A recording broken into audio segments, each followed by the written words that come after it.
नमस्कार बच्चों, आज हम कक्षा 12वीं के व्यवसायिक अध्ययन के विषय में जानकारी हासिल करेंगे, जिसका उपविषय है नियोजन अर्थात मैनेजमेंट।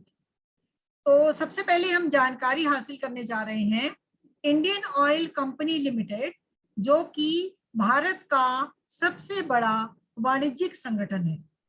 यह ग्लोबल 500 की लिस्टिंग में शीर्ष रैंकिंग पर आने वाली इंडियन कंपनी मानी जाती है।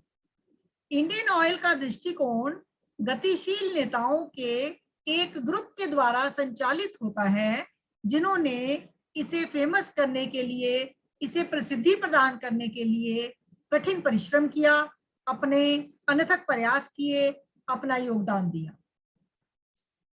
34,000 से अधिक मजबूत कार्यबल के साथ एक महारत्न कंपनी अर्थात इसकी जो महत्ता है और बच्चों इसका जो महत्व माना जाता है वो अत्यंत लीडिंग कंपनीज में महत्वपूर्ण माना जाता है, जो कि व्यापार के संचालन को बढ़ावा देता है, आगे बढ़ाता है। कंपनी 2017-18 के लिए 20,000 करोड़ रुपए का निवेश कर चुकी है, उसको विस्तृत योजनाएं बना चुकी है। कंपनी हमेशा अपनी डिमांड से अधिक सप्लाई करने में, आपूर्ति करने में विश्वास रखती है, हमेशा अग्रणी रहने में विश्वास रखती है। ये ध्यान रखने की बात है बच्चों कि सभी निवेश रिफाइनरी विस्तार और उनकी गुणवत्ता के आधार पर फिक्स किए जाते हैं, आयोजित किए जाते हैं। आईओसी का जो बेसिक जो ध्यान होता है वो विदेशी बाजार की तरफ ज्यादा उनका रुझान रहता है, उनकी रुचि रहती है। कई मामलों में तो बांग्लादेश सरकार से भी इनकी बात चल रही है और वहां पर एक ऑफिस खोलने के बारे में भी विचार किया जा रहा है, उनकी योजना को क्रियान्वित किया जा सकता है।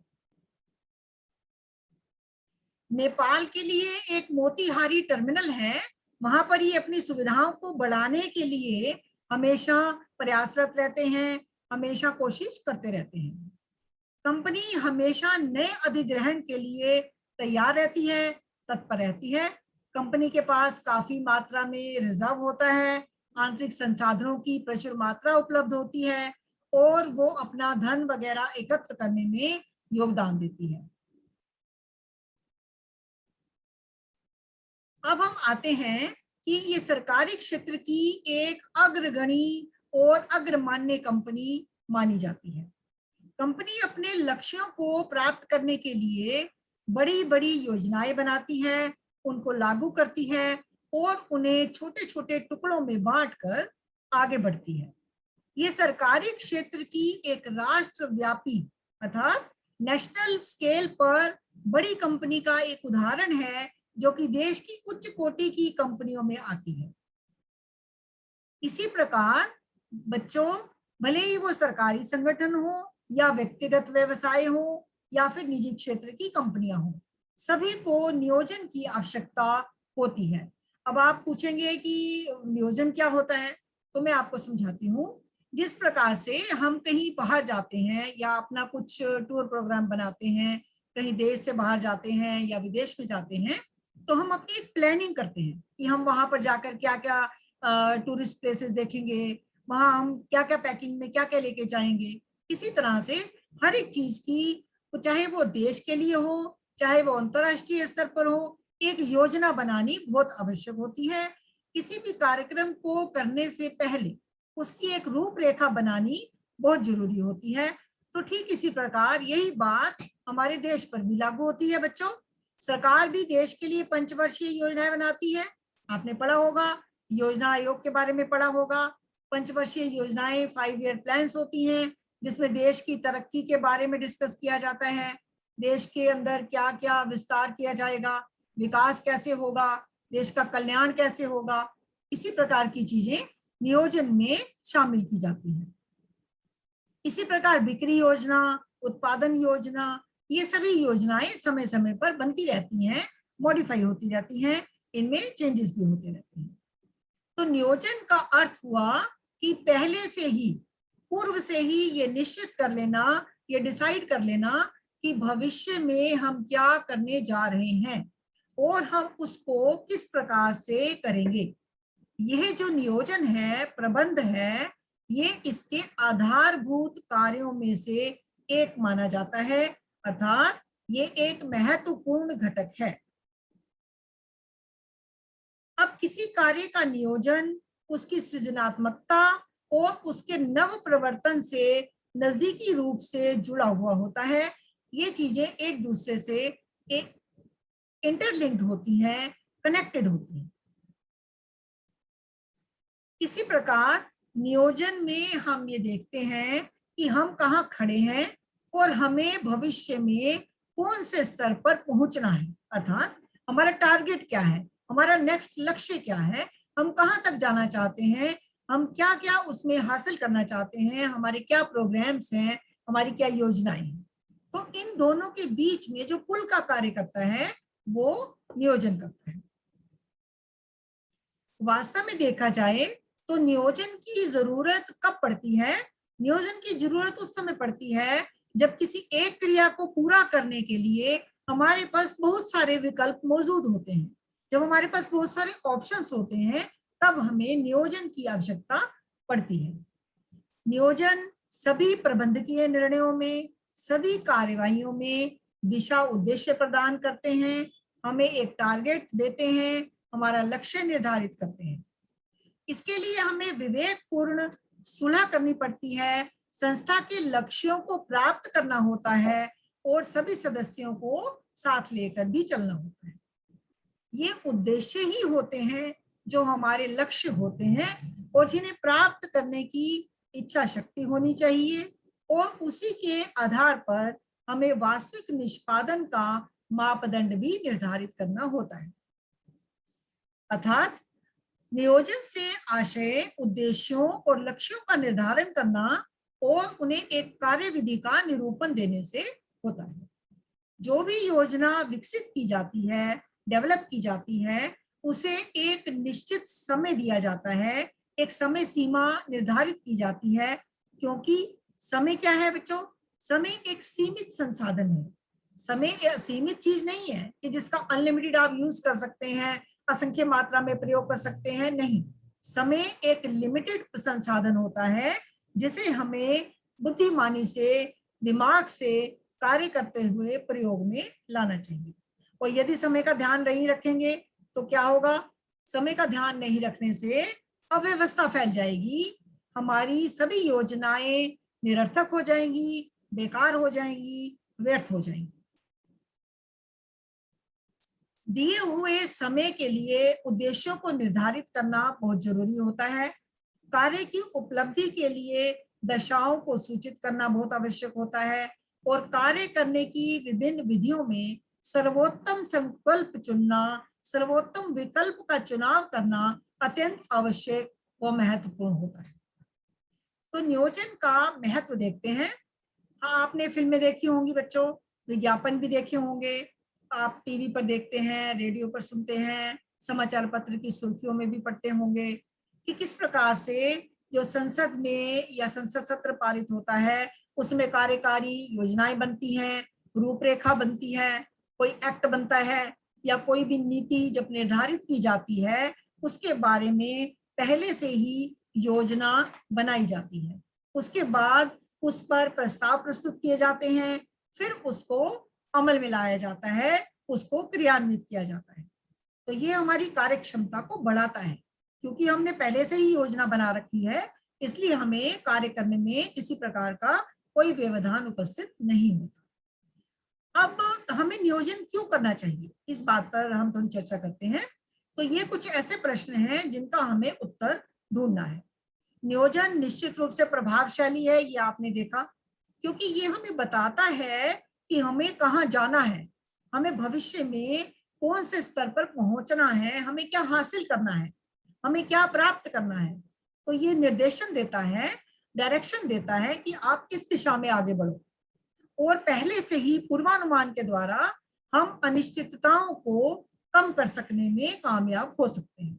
अर्थात किसी मुश्किल के बारे में, किसी आने वाली मुसीबत के बारे में अगर हमें पहले से ही जानकारी होगी तो हम उस मुसीबत को टालने के लिए पहले से ही कुछ उपाय कर लेंगे। तो इसलिए हम अनिश्चितता के जोखिम को खत्म कर सकते हैं या कम कर सकते हैं।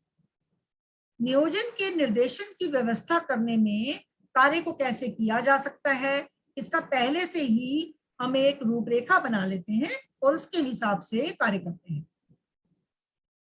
एक मार्गदर्शक के रूप में हमें ये पता चलता रहता है कि हमें कौन सी दिशा में, कौन सी राह में आगे बढ़ना है कि हम अपने टारगेट को हासिल कर सकें, हम अपने लक्ष्यों की पूर्ति कर सकें। इसी प्रकार से किसी भी संगठन के अंदर कर्मचारियों को ये पता होता है कि संगठन में रहकर उन्होंने क्या क्या काम करने हैं और अपने लक्ष्य किस प्रकार से हासिल करने हैं, तो वो उसी दिशा में कार्यरत रहते हैं।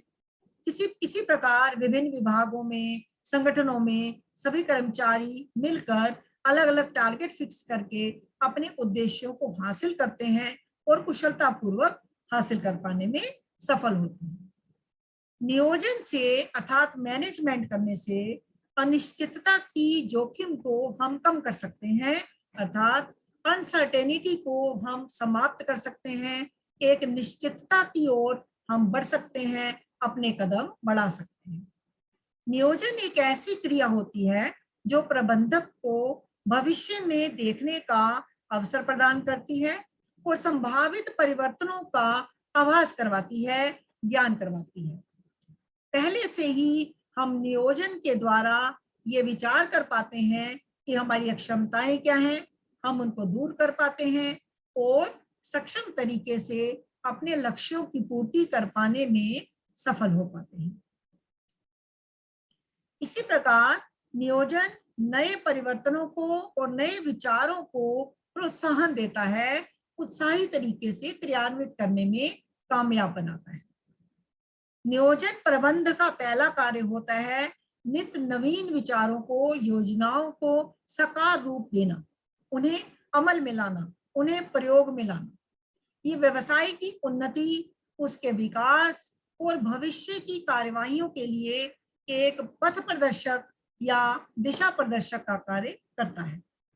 नियोजन निर्णय लेने की प्रणाली को, इस प्रक्रिया को जो कि हम डिसीजन लेते हैं उसको आसान बनाता है, उसको सरल, सुबोध और सुगम्य बनाता है। नियोजन प्रबंधक को भविष्य के विषय में जानकारी हासिल करने हेतु तैयार करता है, अर्थात उसको भविष्य की निश्चितताओं और अनिश्चितताओं का बोध करवाता है। प्रबंधक विभिन्न विकल्पों का मूल्यांकन करते हैं और उनमें से बेस्ट पॉसिबल ऑप्शन का चुनाव करते हैं, उनका मूल्यांकन करके उनका चुनाव करते हैं और लक्ष्यों को निर्धारित करते हुए भविष्य की भविष्यवाणियों पर विश्वास रखते हैं, अर्थात हम लोग बुद्धिमत्ता पूर्वक निर्णय ले पाने में आसानी से आगे बढ़ सकते हैं। नियोजन नियंत्रण के मानकों का भी निर्धारण करता है। तो बच्चों, नियोजन की परिभाषा में लक्ष्यों को निर्धारित करना भी आता है, लक्ष्यों का निर्धारण भी इसमें सम्मिलित होता है। संपूर्ण प्रबंधकीय प्रक्रिया में पूर्व निर्धारित लक्ष्यों को पूरा करना अत्यंत आवश्यक व महत्वपूर्ण घटक होता है। नियोजन लक्ष्यों या मानकों की व्यवस्था करता है जिससे कि हम वास्तविक निष्पादन का आकलन कर पाते हैं, आकलन करने में हमें आसानी रहती है। नियोजन की विशेषताओं के बारे में हम अगले अध्याय में पढ़ेंगे। इससे पहले मैं आपको नियोजन के महत्व के बारे में थोड़ा सा बताती हूँ कि व्यावसायिक अध्ययन के अंदर जो नियोजन के बारे में हम पढ़ रहे थे उसके महत्व के बारे में, ये आपको पिछले अध्याय में हमने पढ़ाया था कि हम नियोजन किस प्रकार से करें और हमारे लिए ये किस प्रकार से फायदेमंद हो सकता है। अब हम इसके कुछ प्रश्न उत्तरों पर डिस्कस करते हैं, थोड़ा सा चर्चा करते हैं प्रश्न उत्तर। भारत का सबसे बड़ा वाणिज्यिक संगठन कौन सा है? तो बच्चों, भारत का सबसे बड़ा वाणिज्यिक संगठन इंडियन ऑयल है। केवल सरकारी संगठनों को ही नियोजन की आवश्यकता होती है। ये सही है या गलत? ये उत्तर गलत है, क्योंकि केवल सरकारी संगठनों को ही नियोजन की आवश्यकता नहीं होती, बल्कि अर्ध सरकारी और गैर सरकारी तथा अन्य संगठनों को भी नियोजन की कदम कदम पर आवश्यकता पड़ती है। सरकार देश के लिए कितने वर्षीय योजनाएं बनाती है? तो इसका उत्तर होगा बच्चों पंचवर्षीय योजनाएं। सरकार देश के लिए पंचवर्षीय योजनाएं 5 ईयर प्लान्स बनाती है, जिसके अंतर्गत देश की भविष्यगामी योजनाओं पर चर्चा की जाती है, उसकी रूपरेखा निर्धारित की जाती है। क्या नियोजन प्रबंध के आधारभूत कार्यों में से एक है या नहीं? नियोजन प्रबंध के आधारभूत कार्यों में से एक महत्वपूर्ण घटक है। नियोजन को परिभाषित कैसे करेंगे? नियोजन की परिभाषा क्या है? तो नियोजन का अर्थ पहले से ही ये सुनिश्चित करना होता है कि भविष्य में हमें क्या करना है और हमें किस प्रकार से करना है। ये प्रबंध के आधारभूत व महत्वपूर्ण कारकों में से एक कारक माना जाता है। हम कहाँ खड़े हैं और हमें कहाँ पहुंचना है, इन दोनों के बीच के सेतु का कार्य करता है रिक्त स्थान की पूर्ति कीजिए। हम कहाँ पर हैं और हमें भविष्य में कहाँ पहुंचना है, इन दोनों के बीच के सेतु का कार्य नियोजन अर्थात मैनेजमेंट करता है, जो ये निर्धारित करता है कि हमारी भविष्यगामी योजनाएं क्या होंगी, हम आगे चलकर किस प्रकार की रूपरेखा पर कार्य करना पसंद करेंगे। समय एक सीमित या असीमित निशुल्क संसाधन है, सही विकल्प का चुनाव कीजिए। तो समय एक सीमित संसाधन होता है, वह निशुल्क संसाधन होता है, इसमें कोई दो राय नहीं। ये निर्विवाद सत्य है कि समय लिमिटेड होता है। घड़ी की सुइयां एक बार टाइम निकल जाता है, बीता हुआ समय लौटकर वापस नहीं आता, ये आपने सुना होगा बच्चों। तो एक बार गया हुआ समय लौट कर नहीं आता, तो समय एक सीमित संसाधन माना जाता है। वास्तव में नियोजन की आवश्यकता कब पड़ती है? वास्तव में नियोजन की जरूरत उस समय पड़ती है जब किसी एक क्रिया को पूरा करने हेतु कई सारे विकल्प हमारे सामने मौजूद होते हैं। कई सारे विकल्पों में से हमें किसी एक विकल्प का चयन करना होता है। नियोजन निर्देशन की व्यवस्था कैसे करता है? कार्य को किस प्रकार से किया जाना है, इसका पहले से ही मार्गदर्शन करवाकर नियोजन निर्देशन की व्यवस्था की जाती है। लक्ष्य या उद्देश्यों को स्पष्ट रूप से बताकर नियोजन ये आश्वासन देता है, ये गारंटी देता है कि वे एक मार्गदर्शक के रूप में, एक गाइड के रूप में हमें ये बतलाएं कि किस दिशा में आगे बढ़ना है और किस प्रकार से कार्य करना है। नियोजन अति व्यापित और अपव्ययी क्रियाओं को कैसे कम करता है? तो इसका उत्तर होगा बच्चों कि नियोजन विभिन्न मंडलों, विभागों और व्यक्तियों के क्रियाकलापों, इन सब के बीच एक सामंजस्य स्थापित करता है, उसके लिए एक आधार प्रदान करता है। ये मतभेदों और शंकाओं को दूर करता है, क्योंकि ये विचार और कार्यों में स्पष्टीकरण का आश्वासन देता है, अतः कार्य निर्विघ्न रूप से अग्रसर होते हैं, आगे आगे बढ़ते जाते हैं। नियोजन नव परिवर्तन विचारों को प्रोत्साहित करता है, स्पष्ट कीजिए। ये व्यवसाय की उन्नति, प्रगति, विकास और भविष्य की कार्यवाहियों के लिए पथ प्रदर्शक अर्थात गाइड का कार्य करता है। नियोजन अनिश्चितता के जोखिम को कैसे कम करता है? भविष्य में किए जाने वाले क्रियाकलापों का निश्चय करके नियोजन अनिश्चित घटनाओं और परिवर्तनों से व्यवहार करने का मार्ग प्रशस्त करता है, मार्गदर्शन करता है, मार्ग की समस्याओं को दूर करता है। क्या नियोजन निर्णय लेने को सरल बनाता है? अगर बनाता है तो कैसे? जी हाँ, इसमें कोई शक नहीं, इसमें कोई संदेह नहीं कि नियोजन निर्णय लेने को सरल बनाता है, क्योंकि प्रबंधक विभिन्न विकल्पों का मूल्यांकन करते हैं और उनमें से जो बेस्ट ऑप्शन होता है, सर्वोत्तम ऑप्शन होता है, उसका चुनाव करते हैं, उसका चयन करते हैं। जैसा कि नियोजन लक्ष्यों का निर्धारण करता है और भविष्य की दशाओं पर भविष्यवाणी भी करता है।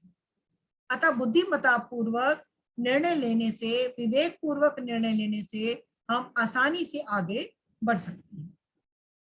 नियोजन नियंत्रण के मानकों का निर्धारण किस प्रकार करता है? संपूर्ण प्रबंधकीय प्रक्रिया में पूर्व निर्धारित लक्ष्यों को पूरा करना भी सम्मिलित होता है, जैसा कि हमने अध्याय में पढ़ा, तथा इसके कार्यों में नियोजन, संगठन, भर्ती, निर्देशन और नियंत्रण, ये सभी कुछ शामिल होते हैं। नियोजन लक्ष्यों या मानकों की व्यवस्था करता है, उनको मैनेज करता है, जिससे वास्तविक निष्पादन का आकलन संभव हो पाता है, पॉसिबल हो पाता है। तो इस अध्याय में हम यहीं तक चर्चा करेंगे, बाकी हम अगले अध्याय में। धन्यवाद।